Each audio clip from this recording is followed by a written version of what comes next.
Coming up, we sit down with Indiana Governor Eric Holcomb for an extended interview on the state of the Indiana economy. Big economic development deals, nonstop flights, and more. The governor is here and will join me in studio. Plus, Indianapolis-based JobVite has launched a data science strategy to power its suite of HR products.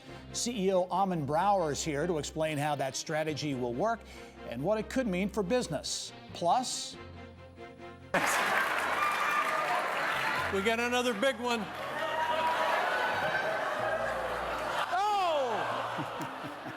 throwing out Long's Donuts. Well, it was another big year for tourism in Indianapolis. It was celebrated by Hoosier native David Letterman and Visit Indy, unveiling a 2-year celebration to mark Indy's bicentennial. We look at the impact tourism, conventions, and sports have on the Circle City.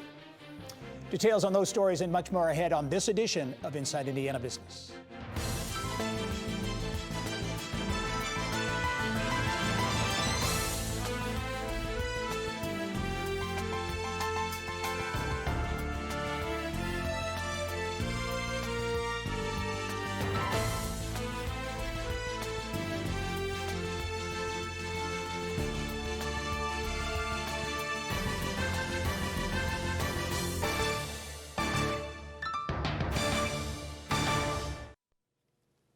Hello and welcome to Inside Indiana Business. I'm Gary Dick. Well, coming off a record year for economic development in 2019, Indiana off to a pretty fast start in the new year. Already we have seen Toyota announce plans to top off a $2.3 billion expansion at its Princeton plant in southwest Indiana with 550 new jobs. Fiat Chrysler Automobiles announcing plans to invest $400 million to transform a Kokomo transmission facility into an engine plant that could ultimately employ 1,000 workers, a mix of existing and new employees. Economic momentum, including the lowest unemployment rate in the Midwest, has others noticing as well. Chief Executive Magazine ranks Indiana as the 5th best state for business in the nation. But there are issues, including workforce and talent attraction. They're staring Indiana in the face as we begin 2020. And for some perspective on the state of the Indiana economy and what might be next, I'm pleased to be joined by Indiana Governor Eric Holcomb. As always, Governor, welcome to the show. Great to be back with you. I mentioned the two big announcements. So coming off a record 2019, Toyota, Fiat Chrysler with big announcements, perhaps bodes well for 2020. Well, it certainly does, because they're investing in the future, and they're not just jobs, they're great careers. And when you think about last year and all over the world, we were selling and telling the Indiana success story, and it resonated. And we've got an in-migration coming here to the state of Indiana, and that includes businesses and talent. And we did $8.444 billion worth of capital investment last year. And some said that was a tough year. That was our record high year. And what's most important is those wages, those hourly wages, were at an all-time high, $28.60 average wages. So we've come a long way from when the Indiana Economic Development Corporation stood up. Those jobs, hourly wages were about 18. So they've gone up, $10 an hour. You mentioned the international investment. I think at the Toyota announcement, you talked about that plant helping the state to sell Indiana to the world. The message obviously is getting through as you look at the last few years. Infosys, Axis Cadis, a number of Saab, international Saab. What's driving that? What do you think is making that message click? We've got all the important levers or arrows heading in the right direction. When you consider we're investing in our people, our greatest asset, that's that workforce, that talent pipeline that they have to have in order to grow. We've got our infrastructure investments across the board, every which way that we connect with one another and markets and their customers. They've got to grow. So they need to be able to get their products that we grow and that we make and that we innovate to their market base. And then when you think about making sure that our economy is dialed in, that it's modernized, this is just, we have the recipe for success, and companies want to be able to grow at their own pace to meet the demand. So I think it's being recognized that we check all three of those boxes, the workforce, the infrastructure, logistically, how they get their products, and then also our economy is very attractive, as you pointed out. Safe to say that international investment will continue to be a key part of the strategy? We're over 1,000 foreign-owned businesses in the state of Indiana, employing over 203,000 Hoosiers. And the trend, when I look at our first quarter pipeline, it is stronger and fuller than it's ever been. So we came off a strong fourth quarter, and we're headed in the right direction in the first quarter of this year. As part of that strategy, you have announced plans for a global economic summit, kind of a Davos type situation here in April, attracting CEOs and key execs from around the world to Indianapolis. Yeah, diplomats and decision makers, and we'll have some very high, ranking folks, not just part of the committee, but speakers. We're going to be talking about the future, what it looks like here in the heart of the heartland, how we solve problems, whether it's energy storage or the future of higher education, all the things that are important to a business, no matter how large or small that business is, for their growth. And we'll do it right here. We're already on the international stage. We think that our voice will carry even further when we invite folks in. Give us an idea of some of the guests who may be there? Well, yeah, we'll have, I can tease it at least. We'll have the highest ranking American diplomat here. We'll have a former football coach who's quite the motivational speaker here. We'll have former educated at Indiana University, successful CEO types that have gone on to start very large businesses. We'll put the whole list out, but it will be folks. When Secretary Schellinger and I talked, we said we want to have folks come in here that when they speak, markets listen. Yeah. And so that's what's going to be shared. And so it's more than networking. It's how do we get a glimpse into the future. Good. Another big event coming in the week ahead. That's the Routes Americas Conference. Route planners from around the world will be in Indianapolis. We'll talk about that when we return. And prospects for more nonstop flights in Indianapolis and beyond. Stay with us.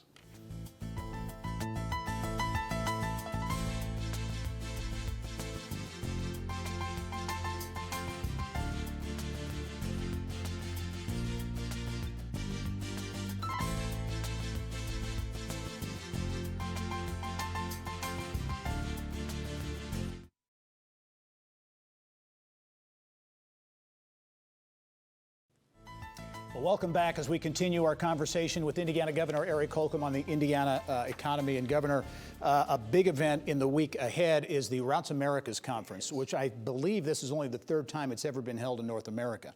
And being held here in Indianapolis, route planners from around the globe are going to be here. You talk about connectivity and the importance of nonstop flights. There's a Paris nonstop, 50-plus nonstops at Indy International. Do you expect more nonstops to be announced this year, especially on an international stage? I expect and I insist. This is the way of the future. And, we've got the best airport 7 years straight in North America, ranked so. Plus, we have the extra advantage of having these big city regional airports.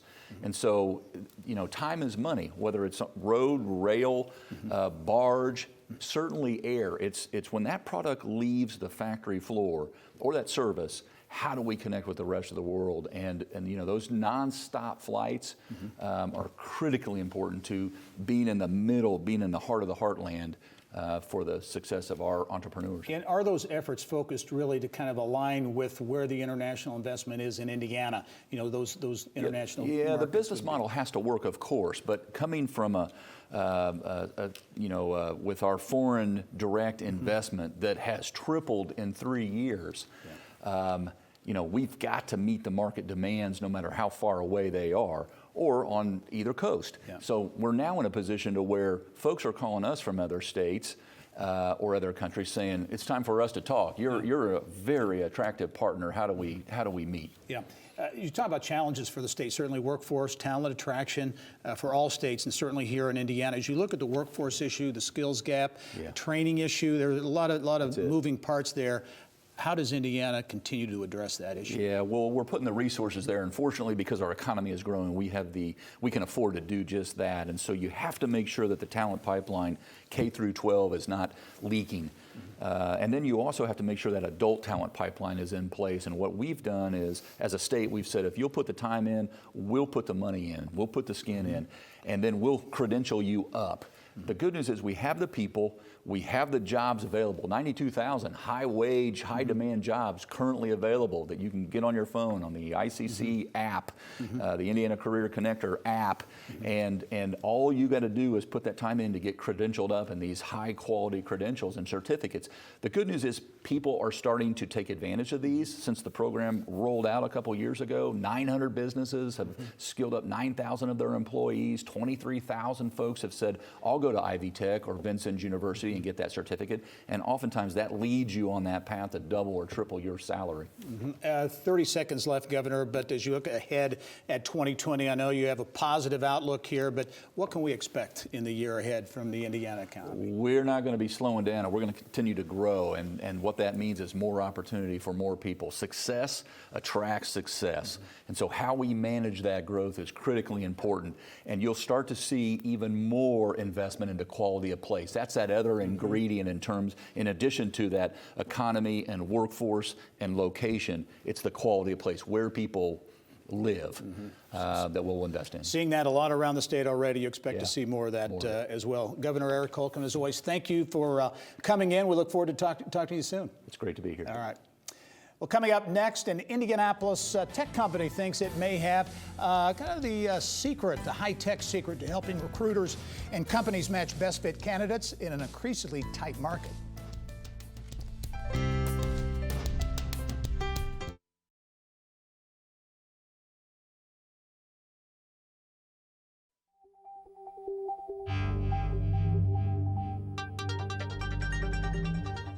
It's time now to go inside innovation, brought to you by Allegion, pioneering safety. Well, with unemployment in Indiana just above 3%, the competition for skilled talent really as intense as ever. Indianapolis-based JobVite is touting a tech-based solution for companies to connect with best-fit job candidates in a much more efficient way. JobVite CEO Aman Brower is here to explain now JobVite's mission and some new activities as well. And Aman, as always, welcome to the program. Great to be here, Gary. Thanks. Okay, you're focused on recruiting software. Correct. And the challenge is really the talent acquisition teams, HR teams and others at companies. You talk about it being as intense as ever. What's the situation? Yeah, obviously you just mentioned the historic low unemployment rate.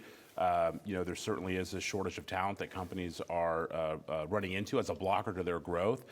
So you were fortunate last year to kind of create a category leader in talent acquisition by bringing together 4 great companies, Canvas here in Indianapolis being one of them. Critical to that strategy was a massive R&D investment to bring that data together so we could help recruiters do more and help candidates get answers faster. You mentioned the roll-up of those 4 companies began as Canvas, and now JobVite is the company that really represents 4 distinct companies. Talk about that. That's correct. So last year we brought together JobVite, Telemetry, RollPoint, and Canvas, all leaders in different aspects of talent acquisition software to essentially create a category leader. We're really proud to have the most breadth and depth in the industry with a huge focus on automation and recruitment marketing. And as part of that, you've really launched a strategy, a data science strategy to bring all of the content, all the data together. Correct. At this stage, just like we're seeing in MarTech and sales tech and fintech, it has to be more than just about a business process being instituted in software.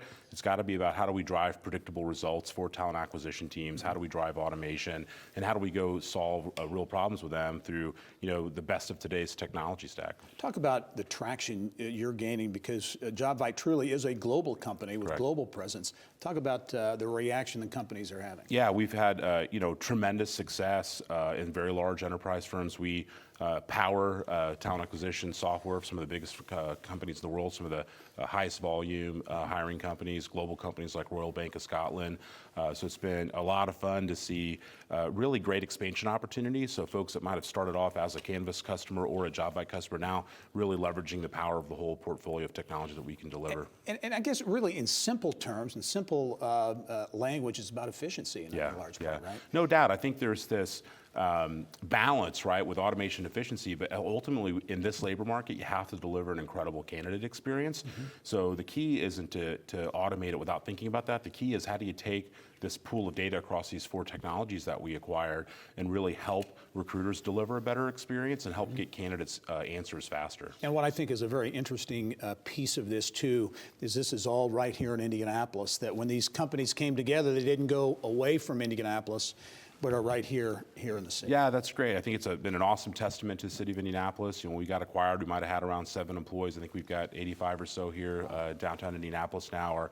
Our head of data, machine learning, et cetera, actually sits here in Indy with that core team. We're also very proud of our team members across the globe in London, New York, and Vancouver, and San Mateo. So it's a really fun global team with a really strong presence in Indianapolis. You have a great perspective on the technology movement, the ecosystem here in Indiana. I assume that's been part and parcel of the growth at JobVite too, having what's happening here in Indianapolis and Indiana taking place. Yes, no doubt. I think we're super proud to be here. I continue to be really enthusiastic about the talent pool here in Indianapolis. I'm particularly encouraged by just the great early career and wonderful kind of college talent that we have access to here in Indiana.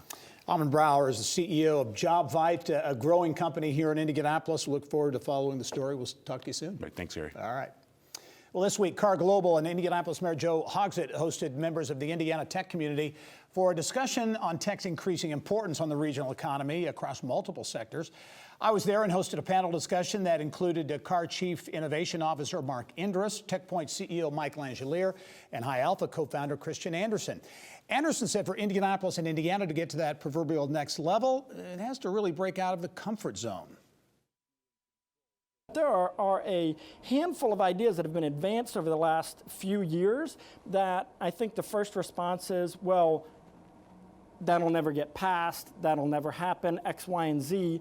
We're going to have to move beyond, because right now we are out competing many of our geographic brethren. But if you look to the south, if you look to the Atlantas and to the Nashvilles and to the Austins of the world, there's a lot of separation there, and we're going to have to do something really dynamic in order to keep up the pace. And if you would like to watch that entire discussion, you can find it at InsideIndianaBusiness.com. Well, up next, Indy native David Letterman returned home to help the city celebrate a big milestone. Dave, welcome home. Thank you very much. Great pleasure to be here. Thank you, everyone, for being here. More from Letterman on Indianapolis marking 200 years and how his famous top 10 list is factoring in. It's all part of a push to draw tourists to Indianapolis during its bicentennial.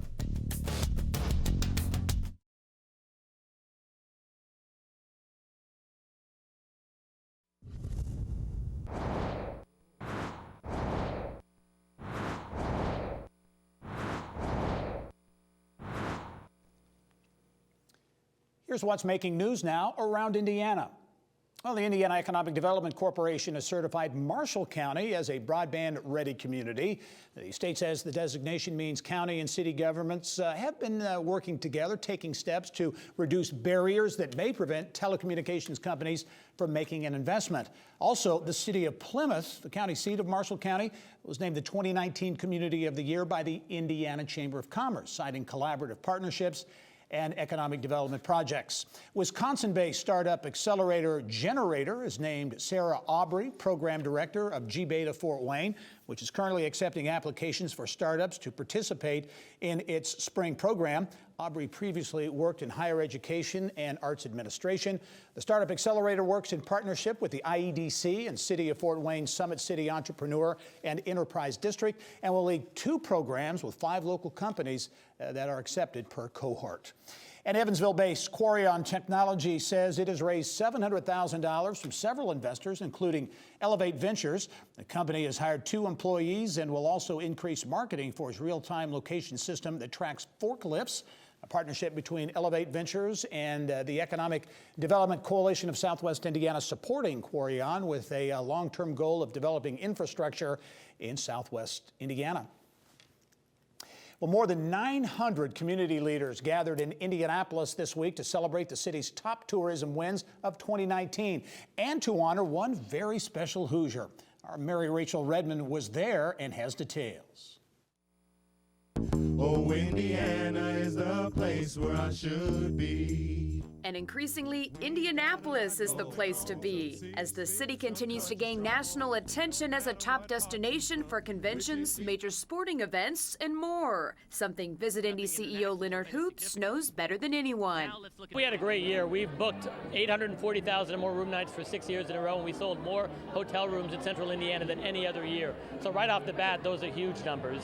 And that ultimately correlates to the most visitor spending ever, the most total visitors. But we also have these big conventions coming to town in the future, American Dental Association, American Society of Association Executives.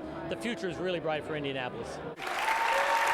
And under the bright lights of the Madam Walker stage, Indy's own David Letterman, on hand to receive Indy's highest tourism honor, and the former Late Show host still seemingly impressed with his hometown. I've led a very lucky life. Being from Indianapolis has always been great, always something to be proud of. When I left Indianapolis in '75, I knew the city, east, west, north, south. And it was part of me. It's part of your DNA, part of your internal guidance system. You could go anywhere. And now, whenever I come back, which is 2 or 3 times a year, invariably, I get lost. The city, in many ways, looks like a different city each time I come back here.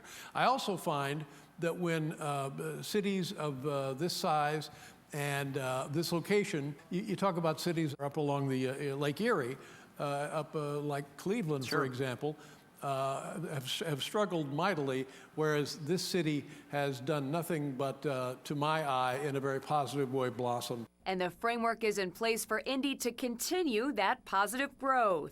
Well, we have something called the Indianapolis Regional Tourism Master Vision that's working on all sorts of things. Things like the Shining a Light in Monument Circle were one of the ideas that has evolved as a result of that process. Now the White River Master Vision is another area where we're looking 58 miles between Hamilton and Marion counties. And beaches, among other things, are coming to Indianapolis. Visit Indy's top priority in 2020? We want to get that expansion done. Once we get that expansion done and the Signia Hilton is finalized and Pan Am Plaza is done, there's all sorts of things that can happen in the future. Mary Rachel Redmond, Inside Indiana Business. All right, Mary Rachel, thank you. Well, coming up, the opioid epidemic continuing to take a toll on Hoosier families, communities, and the economy. And now there's a new exhibit at the Indiana State Museum that explores the crisis one step at a time, including the science and technology behind opioid abuse. We'll have details in the Business of Health. Also, we learn more about a new partnership between WGU Indiana and MC's Open Skills Library. It aims to connect what students have learned in the classroom with real-world jobs. In our Eye on Education segment, WGU Indiana Chancellor Allison Bell explains how it works.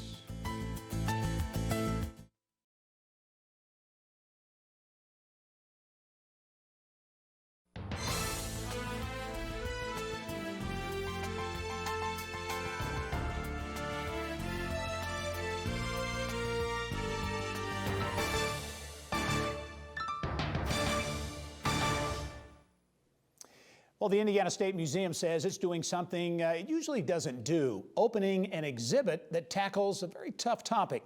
Business of Health reporter Kylie Valletta has more. Kylie. Thank you very much, Gary. This weekend, the Indiana State Museum is opening a year-long exhibit called Fix, Heartbreak and Hope Inside Our Opioid Crisis. It aims to help Hoosiers view the opioid crisis through a new lens, building empathy and reducing the stigma that surrounds opioid use disorder. Kathy Faree is president and CEO of the Indiana State Museum and Historic Sites. She joins me now to tell us more about this new exhibit. Thank you for being here today. Thank you, Kylie, for having us. We appreciate it. Absolutely. We talked a little bit about this is kind of a darker topic than what the museum typically focuses on. So why is a museum a good place to have this conversation versus other places? What we want to do, and interesting that you would say that it's a darker topic, and that's actually what we're trying to work against. So museums, according to the American Museum Association, are the most trusted institutions in the country. So we know that people come to museums curious and interested, asking questions, and this is a topic that is normally very isolating. So we want to have a place where people can come and ask questions and be curious and get answers without being judged and feel like it's a safe environment. Yeah, speaking of that, a stigma surrounds opioid use disorder. People, to be very frank, sometimes think people who are addicted are weak or have some other character flaw, but you guys are really focusing on breaking that perception. And breaking the stigma, A, by having it at the museum so that you can ask questions without anyone questioning you, and B, really focused on the science and the impact. And we had 16 very brave Hoosiers come forward and tell their stories. So you can see people just like yourself who've been through this and understand it, or you can look into the science to understand it, or the data. Depending on what you're really interested in, we can bring you into a topic that you might not know a lot about, and then move you through the larger story. And the data and the science is showing it's a disease. It's a disease, absolutely. It's So- a brain disease. Right, and this exhibit also it focuses on the positive side. It talks a lot about hope and recovery. So tell us about the positive messages that you want people to take away. It's an interesting, we are really looking at, by breaking that stigma, that allows people to have hope because you're no longer isolated or shamed by it, but you better understand it. And then with a lack of information, people just make up things. So they, what they read in a book or they saw on TV, and most of those things are fiction. So what we're hoping is that people will walk out with a better understanding, a deeper understanding of what opioid use disorder looks like and how they might be able to make a difference. So we're hoping that people will change their language behind it. Instead of saying addicts, it's people with opioid use disorder, and really think about, is there someone that they should probably reach out to? Just to sort of help them break down that isolation. And lastly, be trained on Narcan. So anyone can administer that. It's an antidote. It doesn't do anyone harm, but it has saved many, many lives. So we are hoping to give you tools, not only to better understand, but to walk away with some things that are actionable. So you, too, can make a difference in this crisis. Obviously, this exhibit is in Indianapolis, but talk about how you're expanding this conversation statewide. One of the reasons we felt we were appropriate for this is because we are a statewide entity. We have 12 locations, as far north as Rome City and as far south as New Harmony. So our sites also serve as safe environments for people to have conversations. And it has hit the rural and the urban. It has not decided, oh, you are not involved or you are. Everyone is involved at some level. So what we can do at those sites is have what we call courageous conversations and bring in the people in that community together in a safe environment to have this conversation. We can bring community partnerships together. We can have Narcan training. So we're really working with each individual community on what it is we can do to help them have a better conversation or different conversation about opioid use disorder than they've been able to have before. All right, well, definitely a new topic for the museum. Good luck this year with the exhibit. Thanks for coming. Thank you. Gary, back to you. All right, Kylie, thank you.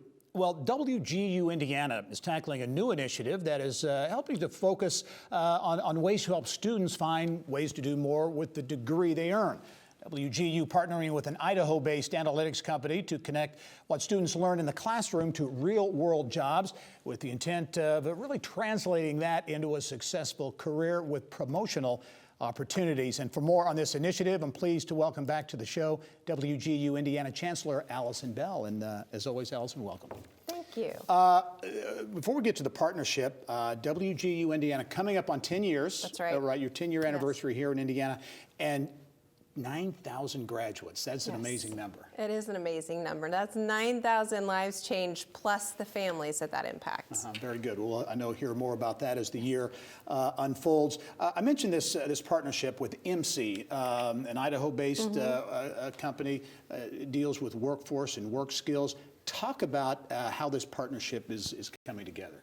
Well, it makes perfect sense. WGU Indiana from the beginning has focused on really being certain that our degree programs prepare our graduates for their career path. So we focus on competencies and skills that are relevant in our degrees. So the partnership with MC is natural. They have an open skills library with more than 30,000 skills that they've identified. The way they the way they identify those relevant workplace relevant skills is they do a nationwide scan every 2 weeks of open job postings. Yeah. And so with that skills library, they can match those skills to our degree programs and to use artificial intelligence to create these career maps to help our students even better understand how their degree programs really develop skills that are relevant. So how does that work for a student? If I'm a student at WGU Indiana, what does this database, this data, what does it actually do for me? So if you could break it down to actually the level of a specific degree, let's say you're getting an accounting degree in business, while they've always been able to identify the competency areas that they obtain through that degree, they can now look at these skills maps that are connected to that accounting degree, and it breaks those competencies down into specific skills that are connected to job openings in the industry. What that does is that empowers our graduates to be able to speak the language of the employer and to be able to market themselves more effectively, to say specifically, I have this skill that you are looking for in this specific accounting program. There has been a lot made of the,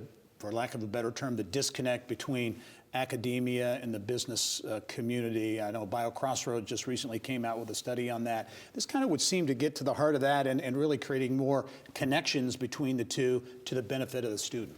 That's right. You know, that is exactly what the mission of IMSI has always been, is to create a common language where business and people and education can speak the same language about skills. That's what they're about. Well, that's really what WGU Indiana was formed to do also. So the partnership between WGU Indiana and IMSI actually really directly addresses with power that issue that exists. As we wrap up, certainly workforce development, talent development and attraction continues to be big issues. Talking with the governor on the show this week about that, as you look at kind of the landscape out there and efforts at WGU and other institutions, what do we see going on with that whole workforce development issue? Because it's a big one for Indiana. In Indiana, you know, I think as I've traveled around the state and talked with community and business leaders, you know, unemployment is at its lowest rate since 2000. It's 3%, but we every day talk with employers who are, you know, seeking good employees, you know, to fill that need. So we'll just continue to be a part of that solution. Very good. Allison Bell is the chancellor of WGU Indiana. Soon will be 10 years here in the state and really working hard on workforce and other issues. Allison, as always, we'll talk to you soon. Great. Thanks so much. Well, 3 Indiana companies have earned spots on Fortune's annual list of the world's most admired companies. The publication created the list using data from a survey that evaluates corporate reputation based on 9 key attributes. Steel Dynamics in Fort Wayne, along with Indianapolis-based Anthem Inc. and Simon Property Group all made the cut. The company scored on metrics including perceived and demonstrated innovation, people management, and social responsibility. Still ahead, our insiders will sound off on some of the week's top stories. But first, Bobby Cox, the longtime leader of the Indiana High School Athletic Association. He's calling it a career. He's here to talk to Bill Benner, talk about his legacy as well as his vision for what's next at the IHSAA. Stay with us.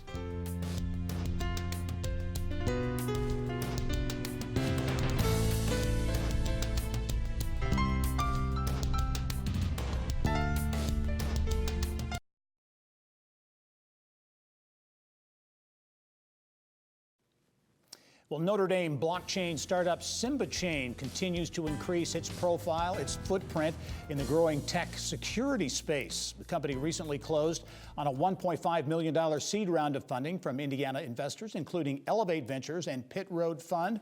And SymbaChain is now doing business with the U.S. Air Force to secure its supply chain. Joining us now to talk about what's fueling the company's continued success is SymbaChain CEO Joel Neidig. And Joel, as always, welcome to the program and congratulations on the success. Yeah, thank you for having me. You know, true testament to the statewide nature of technology, momentum in the state.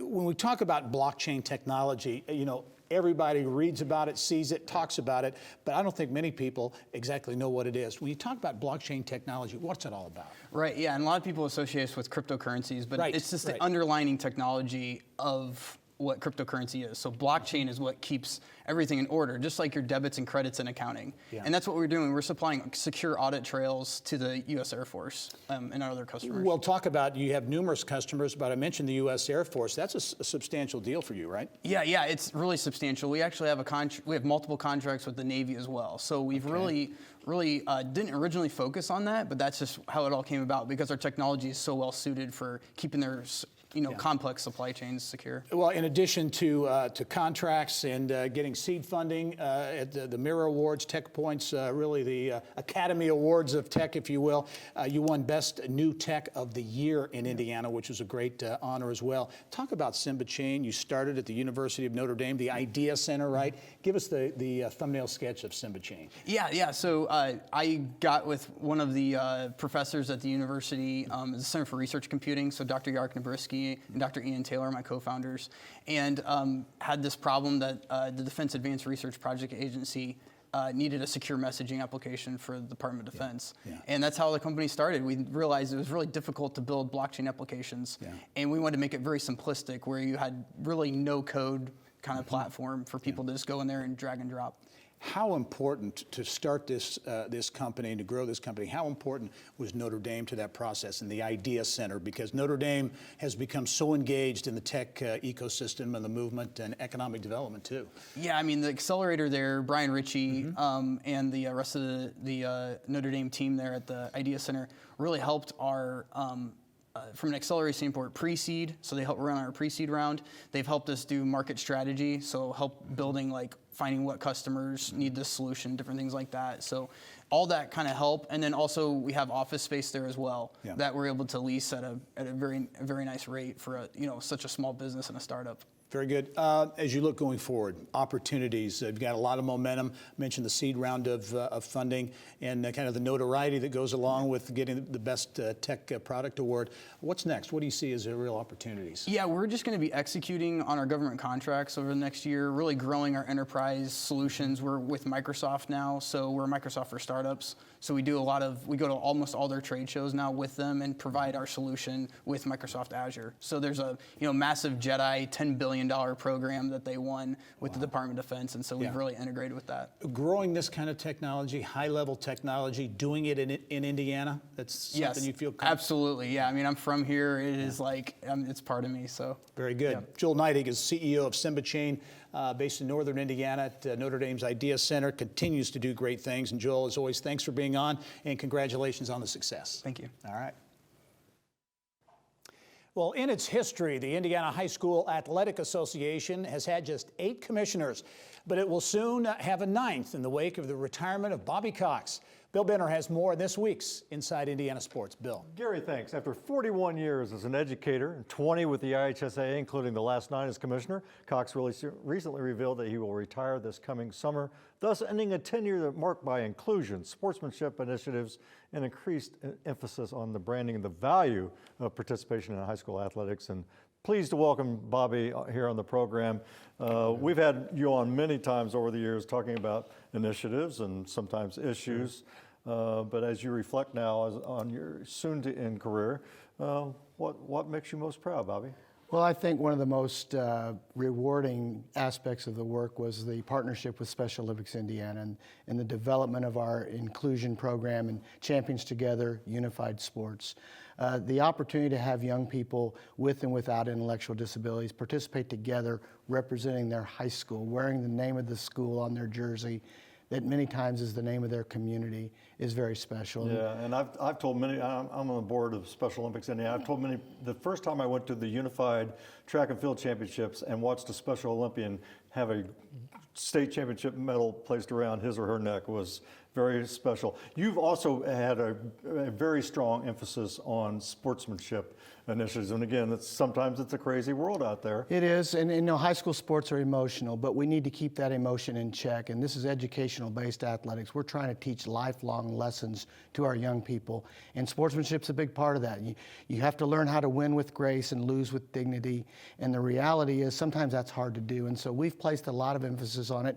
And we've moved our emphasis away from student athletes kids and really looked at adults. You know, we need to be better role models as adults. And so subsequently, we've spent a lot of energy and resource on that. And I feel really good about where we're at with our sportsmanship today. Bobby, you've done a great job with branding the student athlete experience. You know, for so many young people, young men and women, the high school experience, athletic experience, is their final destination when it comes to competition athletics. It is, and we want to make sure that that experience is robust and that they receive those lessons that they can't learn in the classroom. And so we spend a lot of time talking about that with our member school institutions and what is important about high school sports and making sure that it remains relevant and it remains important in the high school experience. The IHSAA network, another accomplishment I know you're proud of. We continue to expand our Trioca with television, internet, and radio continues to expand, and we provide content to all over the world now. And it's very rewarding that when I get calls from my colleagues around the country, they see our championships on their outlets, and they're wondering, now, how am I seeing yours and not seeing mine?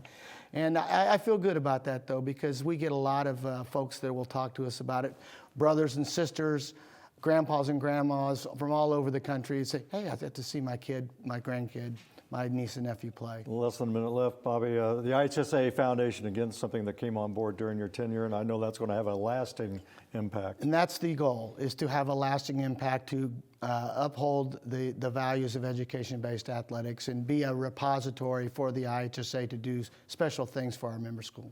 Well, we will see you on the links, and you have a Florida home, you have a place up in northern Indiana, but you're still going to be around, right? I will be around. I'm going to stay on a few boards, and I will still keep my hand in things, and I'm looking forward to it. Well, congratulations on a fantastic tenure, and I'm glad to have you as a friend and as a guest here on the show for so many occasions. Thank you. Bobby Cox.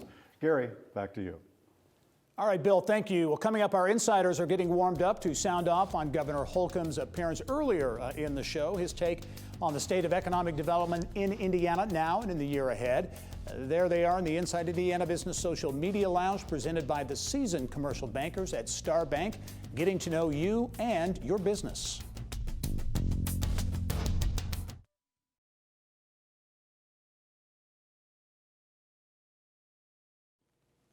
Well, each week, a group of insiders joins me to offer perspective on some of the week's top stories. This week, sounding off on Governor Holcomb's take on the Indiana economy and his vision for the future. Also, Indy's big plans for the bicentennial and big funding news for IU. Joining me this week on the Insiders, Indiana Chamber of Commerce Senior Vice President Tom Schuman. Also, Genova's Executive Managing Director Larry Gigerich. And Indy Assistant Professor of Political Science, Laura Merrifield Wilson. Welcome, one and all, to the Insiders for another edition. Thanks. We had Governor Holcomb on the show early on the top of the show, the first two segments. Certainly in his State of the State address, he had a couple of, or at least one big announcement regarding economic development. Coming off a record 2019, as you well know, Larry, in economic development in Indiana. Then right off the bat, Toyota putting the wraps on a $2.3 billion investment in Princeton. Fiat Chrysler in Kokomo with $400 million investment. Would seem to be things are off to a good start. Yeah, for sure. I think Indiana continues to be on a roll economically. And you look at the numbers from last year in 2019, record average hourly wage levels for projects the IEDC supported, and incredible capital investment numbers. And still job creation numbers that were very strong, but really the wage levels and the capital investment, because of its impact on communities in Indiana, really important. What's driving that? I mean, you know, there's a lot of international investment, direct foreign investment as well. In your view, or is it a series of things coming together? I think it's a series of things. I think if you go back and look at a lot of the changes that were made to, our toolbox, so to speak, starting under Governor Daniels and then progressing going forward, we have a great environment for businesses looking to locate in Indiana. I think now with the emphasis being put on talent with next level jobs the last few years, that's helping us move forward on that talent curve, which is where we have the most work left to do. Yeah, in terms of policy, Tom, I know the Indiana Chamber, big proponents of the smoking age and some health related issues. The governor seems to be on board on board with that. Absolutely. Both the governor and legislative leaders have got on board with raising the smoking age to 21. So what that looks like that will happen, and of course took place at the federal level. Some of the other measures, increasing the taxes, that'll be a discussion that'll take place in the 2021 session. But there's some momentum there. On the international investment you talked about, Gary, I wanted to mention, think back 35 years ago. We need to thank then Governor Bob Orr and John Mutz for their efforts in Japan and what that has paid off today. And it's just such a big factor in the continuing success. And back then, they established some international offices, right, for Indiana in those countries. And it was by no means totally supported. There was a lot of opposition to it. I know you've mentioned it on the show before, but it just bears repeating. Those efforts have been so beneficial for many, many years and will continue to be so. Yep. Laura, another item going through the legislature now seems to be on track for passage, and that's the hands-free driving regulation. Which is a really important policy. I think a lot of people know you have the no texting, but that didn't mean you couldn't email, Snapchat, Instagram, anything else on your phone while driving. And a number of states do have this kind of legislation, really important in terms of curbing those kind of accidents. And I guess it would seem on one hand to be a no-brainer, but I guess the implementation and the policing and things like that, I guess, would be the challenge. I think that's going to be the hardest part to it. And I think it's something that we can all agree, we don't want people, texting and driving. We want them emailing and driving. And at the same time, it's very easy to look to your left and right when you're on the highway and see folks doing just that. Part of the governor's vision, too, for infrastructure, or he calls it connectivity, is connecting not only via roads and bridges, but things like nonstop flights. And certainly there's been a big increase in nonstop flights at Indianapolis International Airport. Can we expect, do you think, Larry, will begin to see more announcements, including maybe even international nonstops, additional? Yeah, I think for sure. I mean, you look at the airport and their work, they've done a fantastic job of identifying markets, working with the business community, and figuring out how to support those. And I think certainly on the international side, with the great success thus far of the flight to Paris, I mean, super successful. I think beat everyone's expectations. I think that creates other opportunities, especially in Europe, for places like London and others that really would help us from a business standpoint. And having the top airport in North America, I guess, doesn't hurt for sure. as well. Other big news at the Indiana State House, Pat Bauer announcing this week his intent to step down from the Indiana General Assembly after 50 years. That's a long time, Tom. Well, you think about it, between Pat Bauer and Brian Bosma, the current speaker, 84 years of leadership. And they've been involved in so many things, both individually and working together. Their fathers served in the General Assembly and were friends. And they developed a relationship that go back to 2003 and passed an economic development package that, again, was very crucial to many of the developments we've seen. So just tremendous service over the years from both of them. Yeah, Laura, as you look at it, rare that you get someone with that longevity and that many roles, important roles at the Indiana General Assembly. It is. I mean, you look at the depth of his experience. He served as Speaker of the House. He was Minority Speaker, Chairman of Ways and Means, incredibly important committee.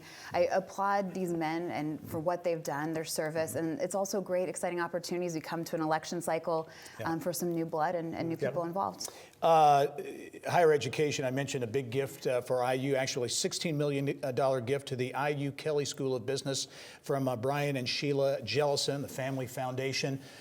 You're in higher education, you know that money it really helps to fuel a lot of different It does. I mean, it begins as kind of momentum, and it can keep going in terms of inertia for the program. Kelley has not just a statewide, but a national reputation for what they do, and this money will really help propel them, certainly in terms of bringing in students, bringing in talent from faculty, but also the research and the work that they provide. Also this week, a big announcement from Visit Indy, another recap of the year in tourism. 2019, they unveiled some big numbers and also honored a favorite son of Indianapolis. David Letterman came back to receive the Bill McGowan Award for our tourism, very prestigious award. Tom, as you look at tourism, it has become such an important part of the economy, and going forward, celebrating the bicentennial, they're going to try to drive more tourism to the city. Well, look at between the last two things we talked about, the magic number is 200 years of Indiana University, 200 years for Indianapolis, that bicentennial. On the tourism side, so many things going on around the state. But again, the thing that we have to do better, and we hear it often, is we have to toot our own horn. We have to get out there and make everybody else aware of all these great opportunities in Indiana. So that'll be a big focus going forward. Well, and credit to Governor Holcomb and his team recognizing that, the creation of the Indiana Destination Development Corporation. That's huge. It puts us in a position to really tell that story going forward. And with Elaine Beadle moving from the IEDC over to there, understanding how you connect those economic dots, really, really It's important. going to help with workforce too, and For sure. on the tourism, I think. You think it? I think it's going to be one of the big stories to watch going forward. Yeah, no question. And I think, again, we weren't really visible in that space, and now we are. And to Tom's point, the opportunity to bolt on the talent piece to that, I think, is huge. Yeah. Always like to touch on sports on the Insiders, and this week Wallet Hub came out with their lists of the best cities in the United States for professional and college football. Indianapolis ranked number 11 on that list for pro football. Tom, was that an accurate ranking? You know, it wasn't always that way. If it was Yeah. 15, 20 years ago, I don't think we would have had that lofty ranking. Again, go back to quarterback, number 18, Peyton Manning, not only changed the mindset about professional football, but high school football, and really throughout the state, and helped grow. So, yeah, we're ardent fans here in Indianapolis and all of Indiana, and I'll have a close eye on the Super Bowl this Sunday. Yeah, I know, Laura, you're a big college football fan. Roll Tide, I right? am, Roll Tide. But the importance of football as part of a sports makeup for a community can't be overstated. It is. I think culturally it's so important. It's not just folks that really like the sport, but it's being a part of it for watching the game. You don't have to understand it. Just being there from a cultural and social perspective. As Tom said, it's not just for Indianapolis, it's for the entire state. Very quickly, Larry Bobby Cox retiring at the IHSAA. Just had him on the show this week. Really some great service. Oh, incredible. And how that organization moved forward, the changes they made just to keep up with different things, and really doing it in a way where it was focused on the student athlete, right? I mean, and doing it in a very, very measured way and focusing on that, which is what you should focus on when it comes to high school sports. Very good. Larry Gigrich, Laura Merrifield Wilson, Tom Schumann, thank you for being on the Insiders. We'll be right back.